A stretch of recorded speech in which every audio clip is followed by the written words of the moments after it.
विधि, उन्होंने जो हॉलैंड, उन्होंने क्या डेफिनेशन दी है? प्रश्न आपकी इस तरह से भी आ जाते हैं कि विधि शास्त्र सुस्पष्ट विधि का औपचारिक विज्ञान है, व्याख्या कीजिए। यानी jurisprudence is the formal science of positive law.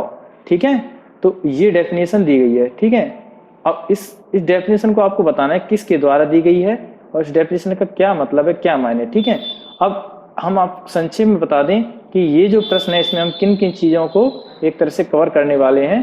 तो इसमें सबसे पहले हम पढ़ेंगे परिचय, कि इस प्रश्न को किस तरह से हम देखते हैं, परिचय पढ़ेंगे। उसके बाद इसके आवश्यक तत्व क्या है, इस ये जो डेफिनेशन है यानी परिभाषा है, ये जो परिभाषा है इसके आवश्यक तत्व क्या है, फिर हम इसके जो भी आलोचक रहे हैं उनके बारे में डिटेल से देखेंगे। तो इसके 3 पार्ट हैं इस प्रश्न के।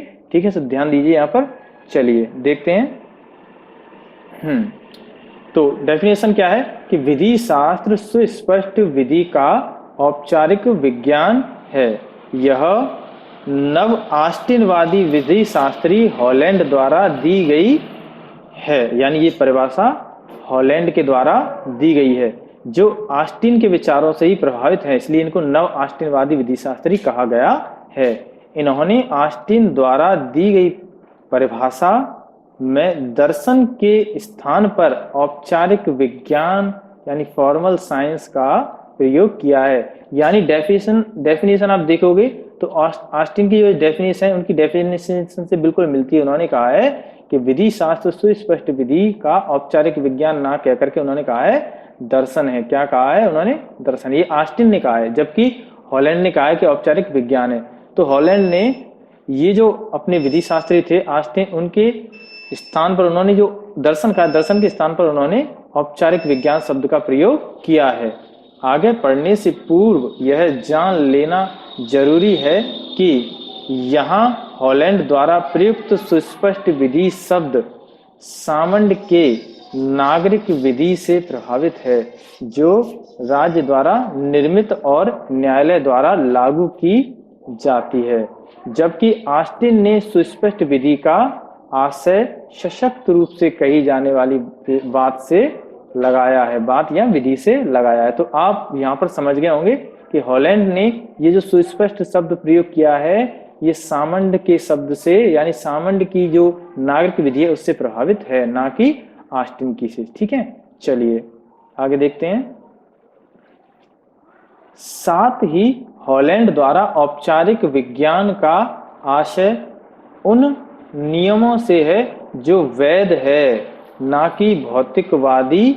यानी औपचारिक विज्ञान ऐसे संबंधों का अध्ययन है जो विधि द्वारा मान्य हैं। यानी वो केवल ऐसे हवा हवाई नियम नहीं होनी चाहिए, हवा हवाई विधि नहीं होनी चाहिए, वो विधि द्वारा मान्य होनी चाहिए। ठीक है, तो यहाँ पर औपचारिक विज्ञान का ये आशय है हॉलैंड के द्वारा। चलिए आगे देखते हैं। तो इसके अब आवश्यक तत्व देख लेते हैं। ये जो डेफिनेशन है इसमें आवश्यक तत्व क्या है, तो इसमें मेन रूप से 2 तत्व यूज हुए हैं। क्या है कि विधि शास्त्र सुस्पष्ट विधि का औपचारिक विज्ञान है। तो 2 शब्द यूज हुए हैं, सुस्पष्ट विधि यानी पॉजिटिव लॉ और फॉर्मल साइंस। ठीक है, औपचारिक विज्ञान। चलिए अब सुस्पष्ट विधि क्या है यहाँ पे, ये जो सुस्पष्ट विधि हॉलैंड के द्वारा प्रयुक्त शब्द है उसका क्या आशय है। हॉलैंड की सुस्पष्ट विधि का आशय ऐसे सामान्य नियमों से है जो राज्य द्वारा निर्मित और प्राधिकारी द्वारा लागू किए जाते हैं। देखिए कितनी अच्छी बात है, यहाँ पर ध्यान देने वाली बात है कि यहाँ पर सुस्पष्ट विधि का आशय हॉलैंड के द्वारा जो है वो ये है कि राज्य द्वारा वो निर्मित किए जाए नियम और प्राधिकारी द्वारा लागू किए जाएं, उससे उनका आशय है। ये सामंड के नागरिक विधि के समान है, जो मैं पहले आपको बता चुका हूं ये बात। ठीक है, लेकिन सामंड ने सुस्पष्ट विधि प्रयुक्त ना करके नागरिक विधि शब्द का प्रयोग किया है। ठीक है, तो आशा करता हूं आपको ये सुस्पष्ट विधि का मतलब सीधा सीधा समझ में आ गया होगा। आगे देखते हैं। अब ये अगला शब्द डेफिनेशन में यूज हुआ है परिभाषा में, औपचारिक विज्ञान यानी फॉर्मल साइंस। तो यहाँ पे इसका क्या आशय है, तो हॉलैंड ने विधि शास्त्र को सुस्पष्ट विधि का औपचारिक विज्ञान कहा है।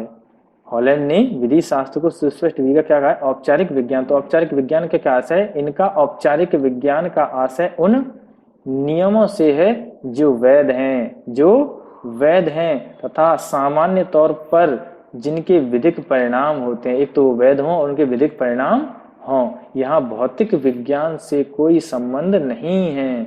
अतः औपचारिक विज्ञान, फॉर्मल साइंस, ऐसे संबंधों का अध्ययन है जो विधि द्वारा मान्य हो। ठीक है।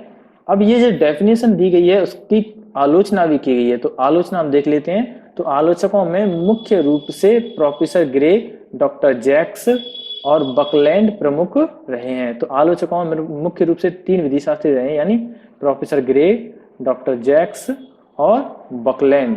इन तीनों ने हॉलैंड की परिभाषा की आलोचना की है। ठीक है, देख लेते हैं। जो प्रोफेसर ग्रे हैं उन्होंने क्या कहा है हॉलैंड की परिभाषा के संदर्भ में। इनकी आलोचना का आधार सुस्पष्ट विधि ना होकर औपचारिक विज्ञान रहा है। यानी जो प्रोफेसर ग्रे हैं उन्होंने सुस्पष्ट विधि के बारे में तो कोई टिप्पणी नहीं की है, लेकिन उन्होंने जो विरोध किया है वो औपचारिक विज्ञान के आधार पर किया है। उन्होंने कहा है कि विधि का प्रयोग क्या है ना होकर किस प्रकार से है, इस पर आधारित है। उन्होंने क्या कहा है कि विधि का प्रयोग क्या है ना होकर किस प्रकार से है, इस पर आधारित है। इनके अनुसार, ये जो प्रोफेसर ग्रे हैं, इनके अनुसार सूक्ष्मतम विषयों का वर्णन हो सकता है। यानी ये कहना चाहते हैं कि औपचारिक विज्ञान के अंतर्गत जो भी सूक्ष्मतम विषय उनका भी अध्ययन किया जा सकता है।